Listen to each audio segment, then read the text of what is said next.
श्रोते हो नमस्कार. आजच्या वृत्तविशेष कार्यक्रमात आपलं मनःपूर्वक स्वागत. श्रोते हो, मुंबईत नुकतंच इंडो अमेरिकन चेंबर ऑफ कॉमर्सचं राष्ट्रीय अधिवेशन पार पडलं. या अधिवेशनात झालेल्या चर्चेमध्ये भारत अमेरिकेदरम्यान आर्थिक संबंधांना चालना मिळालेली आहे.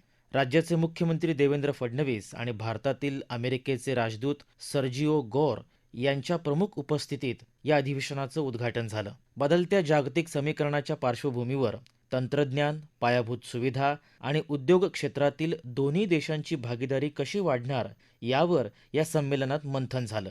या संमेलनाविषयी सविस्तर चर्चा करण्यासाठी आणि या संमेलनाचं फलित समजून घेण्यासाठी इंडो अमेरिकन चेंबर ऑफ कॉमर्सचे प्रादेशिक अध्यक्ष राघवेंद्र पोंक्षे यांच्यासोबत केलेली चर्चा आजच्या वृत्तविशेषमध्ये आपण ऐकणार आहोत. सर, मुंबईत मंगळवारी आयोजित इंडो अमेरिकन चेंबर ऑफ कॉमर्सच्या राष्ट्रीय अधिवेशनाचं उद्दिष्ट काय सांगाल? आणि अधिवेशन भारत आणि अमेरिका या दोन्ही देशांच्या आत्ताच्या आर्थिक परिस्थितीसाठी किती महत्वाचं होतं? इंडो अमेरिकन चेंबरचे नॅशनल कन्व्हेन्शन 2026 चा मुख्य उद्देश भारत अमेरिका संबंध केवळ गव्हर्नमेंट लेवलला ठेवण्यापेक्षा ते अधिक सखोल, व्यावहारिक आणि इकॉनॉमिकली सस्टेनेबल रिलेशनशिप कडे नेणे हा होता. धोरणकर्ते, मुत्सद्दी, उद्योग जगतातील नेते, गुंतवणूकदार आणि इनोव्हेटर्स यांना व्यापार, गुंतवणूक, तंत्रज्ञान भागीदारी आणि जॉईंट रिसर्च अँड डेव्हलपमेंट यामध्ये ठोस संधी ओळखता याव्यात यासाठी हे संमेलन एक व्यासपीठ म्हणून आखण्यात आले होते. याची 3 प्रमुख कारणे आहेत. अधिक भक्कम पुरवठा साखळी उभारणे म्हणजे सप्लाय चेन. जागतिक उद्योग आपल्या पुरवठा साखळ्यांमध्ये विविधता आणून त्या अधिक सुरक्षित करण्याकडे वळत आहेत. फार्मास्युटिकल्स म्हणजे औषध निर्माण, दुर्मिळ खनिजे, प्रगत उत्पादन आणि डिजिटल पायाभूत सुविधा यासारख्या क्षेत्रात भारत आणि अमेरिका क्षमता एकामेकांना पूरक आहे. या धोरणात्मक क्षेत्रात विश्वासार्हतायुक्त पुरवठा शाखांना चालना देणे हे या संमेलनाचे उद्दिष्ट होते. कारण दुसरा मुद्दा असा आहे याच्यामध्ये की भारत अमेरिका जी स्ट्रॅटेजिक पार्टनरशिप आपण म्हणतो, वर्षानुवर्ष आपण या स्ट्रॅटेजिक पार्टनरशिप मध्ये आहोत. त्याचा इकॉनॉमिक बेनिफिट्स या दोन्ही देशांना आपल्याला मिळत आहेत. ह्याला अजून दीर्घकालीन बळकटी द्यावी, त्याच्यामध्ये उद्योग जगताचं फार महत्वाचं कार्य आहे. एस्पेशली आपण जे एमएसएमई उद्योग म्हणतो, यांना या साखळीमध्ये किंवा या स्ट्रॅटेजिक पार्टनरशिप मध्ये त्यांचा फार मोलाचा वाटा आहे. मोठे उद्योग तर आहेतच, आपल्या भारताकडनं बाहेर इन्व्हेस्टमेंट होत आहेत, भारतामध्ये इन्व्हेस्टमेंट होत आहेत. पण ह्याच्यामध्ये एमएसएमईचा पुढचे काही वाटचाल आपण बघितलं तर त्याच्यामध्ये फार महत्वाचा वाटा असणार आहे. सो त्या एमएसएमईना सुद्धा आर्थिकदृष्ट्या कसा युएस बरोबर स्ट्रॅटेजिक पार्टनरशिप करता येईल, स्केल कसं करता येईल, हे एक उद्दिष्ट ठेवून हे नॅशनल कन्व्हेन्शन आम्ही केलेलं होतं. तिसरं कारण त्याच्यातलं असं आहे की पुढील दशकाला आकार देणाऱ्या क्षेत्रांवरती लक्ष केंद्रित करणे या कार्यक्रमात नेमक्या त्या क्षेत्रांवर भर देण्यात आला. फॉर एक्झाम्पल आर्टिफिशियल इंटेलिजन्स म्हणजे कृत्रिम बुद्धिमत्ता, सायबर सुरक्षा, आरोग्य सेवा व जीवशास्त्र, दुर्मिळ खनिजे असतील, सेमीकंडक्टर आहेत, प्रगत उत्पादनं आणि डिजिटल पायाभूत सुविधा आणि भविष्यासाठी सज्ज मनुष्यबळ. कारण स्किल्ड मॅन पॉवर हा पुढचा महत्वाचा विषय आपल्याकडे भारतामध्ये दिसतो. कारण जशा इन्व्हेस्टमेंट्स भारतामध्ये येत आहेत त्या इन्व्हेस्टमेंट्स करता आपल्याला स्किल मॅनपॉवर ची पण गरज भासते. हे संमेलन केवळ एक सर्वसाधारण व्यावहारिक किंवा व्यावसायिक परिषद नव्हती. भारत आणि अमेरिका आपल्या भक्कम सामरिक संबंधाचे रूपांतर प्रत्यक्ष गुंतवणूक, व्यवसाय, तंत्रज्ञान, रोजगार आणि भक्कम पुरवठा साखळ्यांमध्ये कसे करू शकतात हा त्यामागील व्यापक उद्देश होता. भारत आणि अमेरिका यांच्यातील द्विपक्षीय व्यापार वाढीसाठी या अधिवेशनात कोणत्या प्रमुख क्षेत्रांवर विशेष भर दिला गेला? या संमेलनात बेसिकली 5 प्रमुख क्षेत्रांवरती आपण भर दिला. आरोग्य सेवा व जीवशास्त्र, आर्टिफिशियल इंटेलिजन्स, सायबर सुरक्षा आणि डिजिटल पायाभूत सुविधा.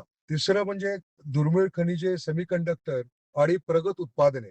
आणि गव्हर्नमेंट ऑफ उत्तर प्रदेशनी जे काय नवीन उद्योग आणण्याकरता ज्या सुविधा अनाऊन्स केलेल्या आहेत त्याच्यावरती आपण एक चर्चासत्र या संमेलनात ठेवलं. एकंदरीत भारत व अमेरिकेच्या क्षमता एकामेकांना पूरक असलेल्या आणि सहकार्यातून व्यापार, गुंतवणूक, इनोव्हेशन, भक्कम पुरवठा साखळी म्हणजे सप्लाय चेन व दीर्घकालीन आर्थिक वाढ निर्माण होऊ शकणाऱ्या भविष्यभिमुख क्षेत्रांवरती जाणीवपूर्वक लक्ष केंद्रित करण्यात होते या पूर्ण संमेलनामध्ये. त्या संमेलनात चर्चासत्रामध्ये आर्टिफिशियल इंटेलिजन्स किंवा डीप टेक वरती भरपूर चर्चा झाली. भारतात तयार होणारे नवीन जे उद्योग होत आहेत, स्टार्टअप्स, महाराष्ट्रात पण आपण बघितलं तर भरपूर एआय स्टार्टअप्स किंवा एआय एमएल आपण ज्याला मशीन लर्निंग मध्ये येणारे स्टार्टअप्स आणि डीप टेक मध्ये येणारे स्टार्टअप्स. त्याला नुसता भारत हा एकमेव मार्केट नसून परदेशात म्हणजे अमेरिकेत सुद्धा मोठं त्याचं मार्केट आहे. तो ते कसं आपण करू शकतो, कसं तिथपर्यंत पोहोचू शकतो याच्यावरती चर्चासत्र झालं. सर, भारतीय उत्पादनांना अमेरिकन बाजारपेठेत आणि अमेरिकन गुंतवणुकीला भारतात अधिक वाव मिळवण्यासाठी काय प्रयत्न सुरू आहेत?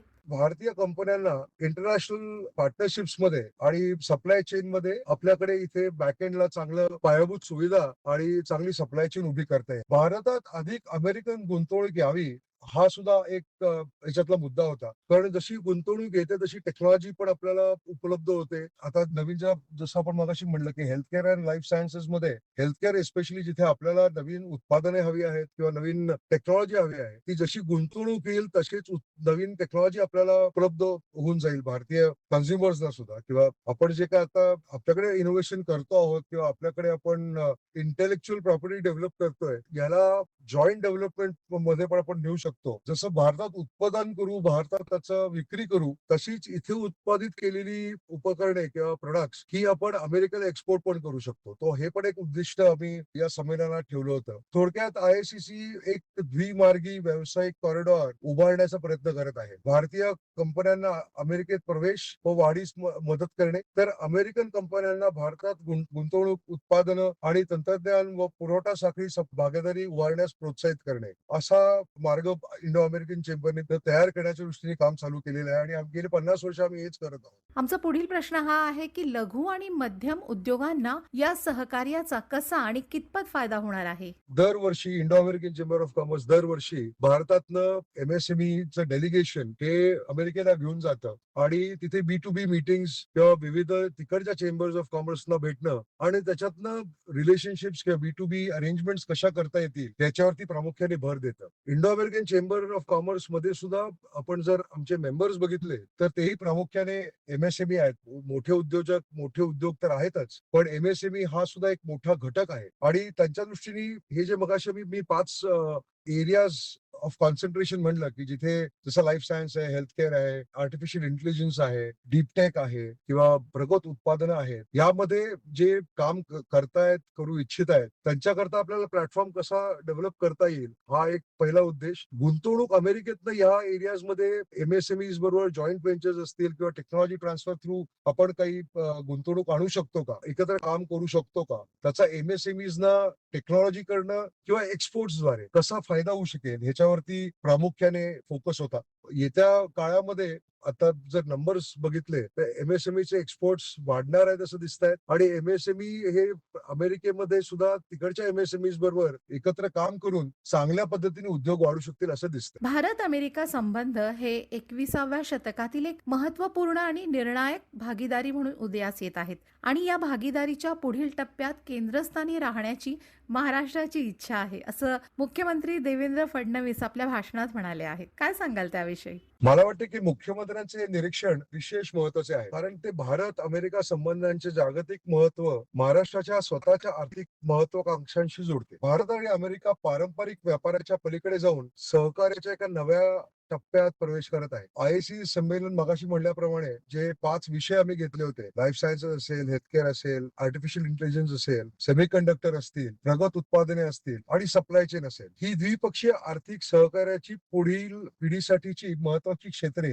म्हणून आपण ओळखायला पाहिजे. या परिवर्तनाच्या केंद्रस्थानी महाराष्ट्राचं राहणं अतिशय अनुकूल स्थितीत आहे. आर्टिफिशियल इंटेलिजन्स असेल किंवा सेमीकंडक्टर असेल, क्लीन एनर्जी असेल, म्हणजे स्वच्छ ऊर्जा ज्याला आपण म्हणतो, डेटा सेंटर असतील आणि उत्पादन आणि जागतिक क्षमता केंद्र याची उभारणी ही महाराष्ट्रात होऊ शकते आणि ऑलरेडी घडते आहे. मुख्यमंत्री यांनी 2030 पर्यंत महाराष्ट्राला $1,00,00,000 आर्थिक व्यवस्था बनण्याची महत्वाकांक्षाची व्यक्त केली आहे, ज्यात प्रामुख्याने तंत्रज्ञान, पायाभूत सुविधा, मनुष्यबळ व गुंतवणूक हे महत्वाचे चालक घटक दिसतात. भारत अमेरिका दृष्टिकोनातून पाहता यातून एक अतिशय भक्कम संधी निर्माण होताना वाटते. महाराष्ट्रात अमेरिकन गुंतवणुकीसाठी पण नेहमीच म्हणतो महाराष्ट्र हे भारताचं प्रवेशद्वार ठरू शकतं. आर्थिक राजधानी भारताची मुंबईच आहे आणि आपण जर म्हटलं तर पुणे औद्योगिक केंद्र आहे. पुण्यामध्ये GCC येत आहेत, मोठ्या मॅन्युफॅक्चरिंग कंपनीज येत आहेत आणि त्यामुळे पुणे, मुंबई आणि संभाजीनगर असेल, नागपूर असेल या भागांना भागांमध्ये कोल्हापूर असेल या भागामध्ये सुद्धा परदेशातनं गुंतवणूक वाढायला लागलेली आहे. आपण जर ह्याचा या दृष्टिकोनातून विचार केला तर आर्थिक दृष्ट्या आणि तंत्रज्ञान असेल, इनोव्हेशन असेल, रिसर्च अँड डेव्हलपमेंट असेल, तर या सुविधा महाराष्ट्रामध्ये डेफिनेटली अवेलेबल आहे. या दृष्टीने संबंधाला विचारांपासून कृतीकडे नेण्याचे आय थिंक मुख्यमंत्र्यांनी पण याचा चांगला सुतोवाच केला. माझ्या मते महाराष्ट्राने केवळ अमेरिकन गुंतवणुकीचे एक ठिकाण न राहता भारत अमेरिका यांच्या पुढील पिढीतील तंत्रज्ञान, व्यवसाय व जागतिक मूल्य साखळ्यांच्या सामायिक सहनिर्माण बनण्याची दृष्टी ठेवली पाहिजे. त्यामुळे 21व्या शतकातील एक निर्णायक आर्थिक भागीदारी ठरू शकते आणि या संबंधाच्या केंद्रस्थानी महाराष्ट्र नक्की असू शकेल. भारतीय स्टार्टअप्सना अमेरिकन गुंतवणूकदार आणि मार्गदर्शक मिळवून देण्यासाठी IACC काय भूमिका बजावत आहे? इंडो अमेरिकन चेंबरमध्ये स्टार्टअप्सना डेफिनेटली महत्व आहे. प्रामुख्याने स्टार्टअप्सला कनेक्टिव्हिटी देणं US मध्ये हे कार्य इंडो अमेरिकन चेंबर करतं. म्हणजे मेंटॉरिंग असेल किंवा बिझनेस डेव्हलपमेंट करता चॅनल्स ओपन करून देणं असेल किंवा इंडो अमेरिकन चेंबरचं जे अमेरिकेतलं नेटवर्क आहे ते स्टार्टअप मेंबर्सना पण अवेलेबल होतं. त्याचा ते वापर नक्की करू शकतात. चेंबर हे बेसिकली सपोर्ट सिस्टीम म्हणून देऊ शकते आणि स्टार्टअप्सने त्याचा उपयोग करून घ्यावा. कारण जोपर्यंत ते चेंबरमध्ये येत नाहीत किंवा चेंबरशी संलग्न होत नाहीत तोपर्यंत त्यांना ही सपोर्ट सिस्टीम अवेलेबल व्हायला वेळ लागेल. याच्यातनं दुसरी गोष्ट अशी निर्माण होणार आहे की जे गुंतवणूकदार आहेत, जे इन्व्हेस्टर्स आहेत अमेरिकेतले, त्यांना भारताच्या स्टार्टअप्स ते भारतातली स्टार्टअप्स पर्यंत पोहोचू शकतात या प्लॅटफॉर्म थ्रू. आणि जसं मी मगाशी आधी म्हणलं की जे आम्ही डेलिगेशन घेऊन जातो अमेरिकेला त्याच्यामध्ये सुद्धा स्टार्टअप्स हे सहभागी होऊ शकतात, जेणेकरून तिकडचे जे इन्व्हेस्टर्स असतील किंवा इन्व्हेस्टर नेटवर्क्स असतील त्यांच्याशी ते भेटू शकतात, एंटरप्रिन्योरशी भेटू शकतात आणि त्या दृष्टिकोनातून त्यांना मेंटॉरशिप मिळू शकते, त्यांना इन्व्हेस्टर्स मिळू शकतात आणि त्याचा त्यांना ग्रोथ ऑफ स्टार्टअप्सचा त्यांना त्याचा नक्की उपयोग होऊ शकेल. सर, शेवटचा प्रश्न.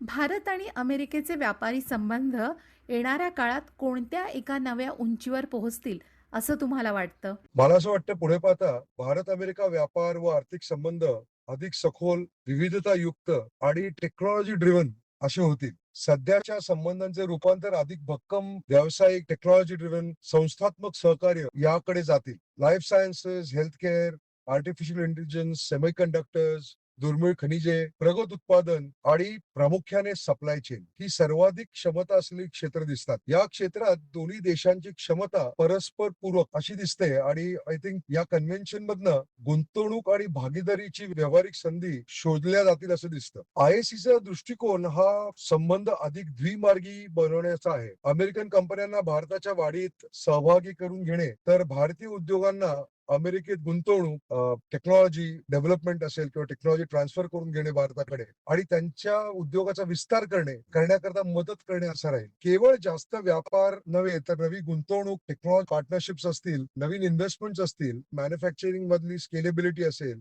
आणि प्रामुख्याने सप्लाय चेन आणि दोन्ही देशातील रोजगार संधी हे अपेक्षित परिणाम दिसतात. त्यामुळे संमेलन संवादातून विचारांपासून कृतीकडे जाण्याचं व्यासपीठ ठरावे अशी आमची अपेक्षा आहे, जिथून निर्माण झालेली भागीदारी हे IACCचं उद्दिष्ट आहे. थोडक्यात काय तर भारत आणि अमेरिका संबंधाची पुढील उंची म्हणजे पारंपरिक व्यापारापलीकडील जाणारी एक व्यापक भागीदारी असेल असं मला वाटतं. तर आणि याच्यात प्रामुख्याने गुंतवणूक म्हणजे इन्व्हेस्टमेंट असतील, टेक्नॉलॉजी असेल, इनोव्हेशन असेल आणि विश्वासार्ह पुरवठा साखळी आणि जॉईंट डेव्हलपमेंट होणारी रिसर्च होणे किंवा R&D असेल, ह्याच्यातनं नवीन तंत्रज्ञान डेव्हलप करणं आणि त्यातनं ऑब्व्हियसली स्टार्टअप्सना त्यातनं मदत होईल, MSCBsना मदत होईल असं आम्हाला वाटतं. खूप खूप धन्यवाद सर.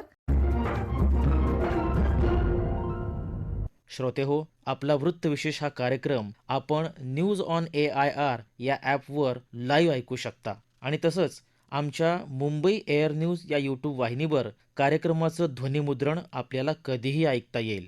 याबरोबरच आपला आजचा वृत्तविशेष हा कार्यक्रम संपला. हा कार्यक्रम आकाशवाणी मुंबईच्या प्रादेशिक वृत्त विभागानं सादर केला. संपादक आणि सादरकर्त्या संगीता गोडबोले, निर्मिती सहाय्य सुशीला वेंगुर्लेकर, लेखन आणि समन्वय प्रिया नारायण जाधव आणि निवेदन अभय धुमाळ.